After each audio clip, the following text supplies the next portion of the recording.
To Philly, this is CBS News Philadelphia. Tensions reaching new heights in the Middle East. This morning, Israel is weighing its response to an attack from Iran. We have a reaction from the White House and from people in our area. And it is tax day. We have last-minute tips to help you file or request an extension ahead of the midnight deadline. And the wet weather moves out, making way for a fantastic start to the work week. Kate is tracking how warm it's going to get today. Good morning, everyone. Welcome to the news at 7, streaming on CBS News Philadelphia and on Philly 57. I'm Jim Donovan. And I'm Howard Monroe in for Janelle Burrell this morning. Thank you so much for joining us. Let's get right on over to meteorologist Kate Byler with a look at your next weather forecast. Good morning to you, Kate. Good morning, Howard and Jim. We are in store for the warmest day of the year, quite likely, across the region today. We are headed for 80 degrees. We got to 79 last week. This week, we're going to try to one-up it a little bit. So, live look at Bethlehem this morning. We still have some clouds lingering, but blue sky, and it's already nice and mild outside. What to expect as we start out your brand new work week today? Looking like the warmest of the year. So if you're watching in bed, you're having a tough time getting up and getting moving, that should put a little bit of pep in your step. It's going to be a sunny, summer-like day. You don't need to bring the coat, and you likely don't need to bring the umbrella, although a part of our region could see a late-day shower or thunderstorm chance. But we go from 80 to the 50s by Thursday, a big drop in the mercury as another system takes aim at the region, bringing more showers and storms. So right now we've got mainly cloudy conditions, blue sky breaking out over Center City right now as clouds clear to the south. 62 degrees with a southwest breeze, and you can see those clouds are still hanging on for now, but all of this is moving from north to south. So while we do still have a few sprinkles here over northern Maryland, most of us are seeing improving conditions. Clouds clear out and showers have moved off the coast as well. So the sun comes out and it is warm, 80 degrees. We will likely hit that right about 4 o'clock. There is the chance for a couple of scattered thunder showers later this evening. I'll time those out for you, and then we'll talk about that cool down and what brings it in coming up with the full 7-day. Let's send it over to Chandler Lutz now for your traffic. Hey, Chandler. Good morning, Kate. A beautiful day on tap. We're starting to get just a bit busy out on the roadways as the sun begins to rise. There are more cars out for the work week to kick off their day. You can see here 95 in that southbound direction. Right at the blue route, we have that left lane closed. Looks like a 2-car crash involving a truck just came into our reports. Again, this is as you travel southbound on 95 through Delaware County. No major delays just yet. We're also following a crash here in Cowan Township on the 30 bypass. This says you make your way eastbound here between Route 340 and 322. The roadway is partially blocked. We have some delays starting to build in the area, starting at about Reeseville Road. So just watch out for that. Again, that roadway is restricted by a lane. Ben Franklin Bridge, a beautiful start. You can see that sun shining there. Grab the sunglasses, especially if you're traveling into Jersey this morning.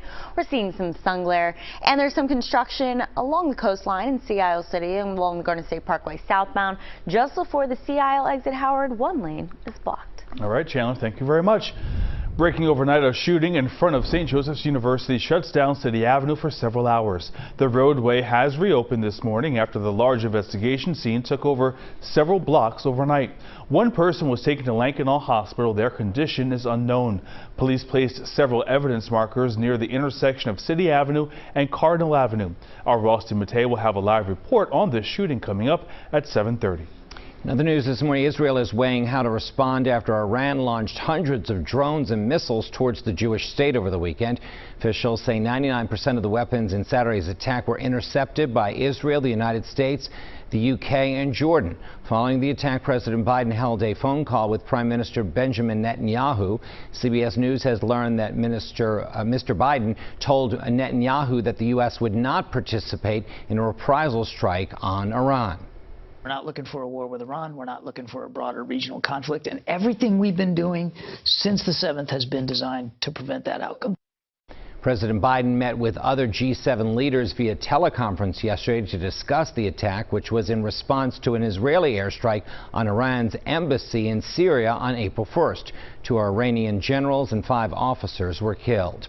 Pennsylvania Governor Josh Shapiro tweeted, quote, "I join President Biden in his full-throated backing of Israel, and I'm praying for peace in the Middle East and the safety of the Israeli people." A local woman says she worries every day about her parents and other family members in Israel, but this weekend was especially hard. CBS News Philadelphia reporter Alicia Roberts spoke with her.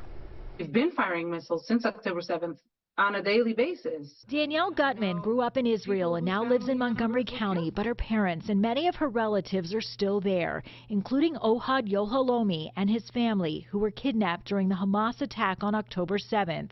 50-year-old Ohad is still believed to be in captivity. No one has had any communication with any of the hostages in Gaza. Ohad's wife and daughter escaped, and his son was released in late November. He's doing as well as can be expected from a child that was in captivity for 52 days and came home to not have his father around. Danielle says news of Saturday's attack by Iran triggers a renewed sense of concern for the people of Israel. So with Iran, that's what was so surprising, because this is unprecedented. It's the first time that's ever happened. She says while her family was okay last night, it's hard being so far away. We were just sitting helplessly watching TV, the Israeli TV, all night long, and constantly WhatsApp with everyone in Israel, and just making sure, are you guys in the shelter? Still, despite all that has happened, Danielle, like so many, remain resolved to never lose hope that peace is still possible. I think it has to be. We have to hope, because if we give up hope, then why fight?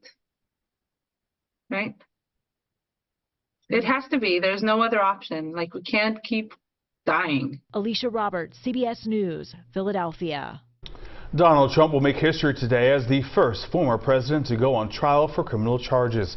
The former president faces 34 felony counts of falsifying business records and covering up a $130,000 hush money payment to adult film star Stormy Daniels. This was in the run-up to the 2016 presidential election. This morning, prosecutors and Trump's defense team will begin questioning more than 500 potential jurors in Manhattan. If convicted, Trump could be sentenced to probation or a maximum sentence of 1 to 4 years in state prison on each count. Ahead of today's trial, Trump was campaigning in our region over the weekend. He hosted this rally in Schnecksville, Lehigh County on Saturday. The Commonwealth's primary election is a week from tomorrow, and several recent polls show a tight race between Trump and President Biden. Meanwhile, President Biden will also be campaigning in Pennsylvania this week. He's making 3 stops across the state. He's visiting Scranton and Pittsburgh tomorrow and Wednesday before stopping in Philadelphia on Thursday. It's April 15th. You know what that means. Taxes are due. They sure are. If you haven't filed yours yet, you can still request an extension. Otherwise, you might end up paying a fee. Amy Kiley has advice from tax experts.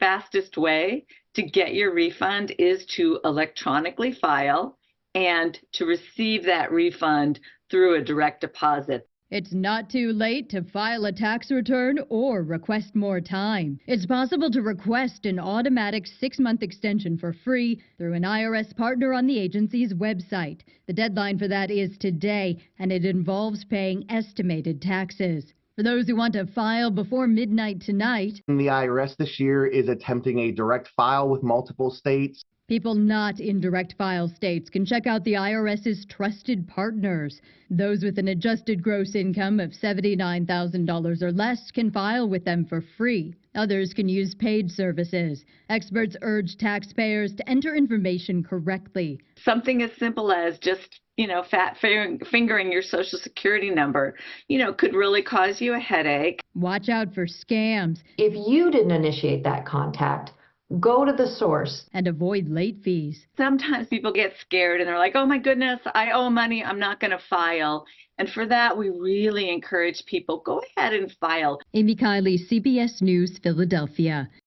And whether or not you filed your taxes already, you can still cash in on some sweet deals for tax day. Krispy Kreme customers who buy a dozen donuts can get a second dozen donuts for just the cost of state sales tax. Hooters is offering buy 10, get 10 wings. Potbelly has buy one, get one sandwiches today, either through their app or on their website. They're located near the Temple campus, by the way. Dave & Buster's has 50% off all food, not only for tax day, but to promote its new menu. That deal runs through April 28th. Paris Baguette is offering a free pastry with the purchase of any drink. And if you want to just stay in, Grubhub is offering a $15 discount on orders worth $25 or more for the first 1,000 customers who redeem it. Keep in mind, though, that all these deals have restrictions, so check ahead before you try to cash in.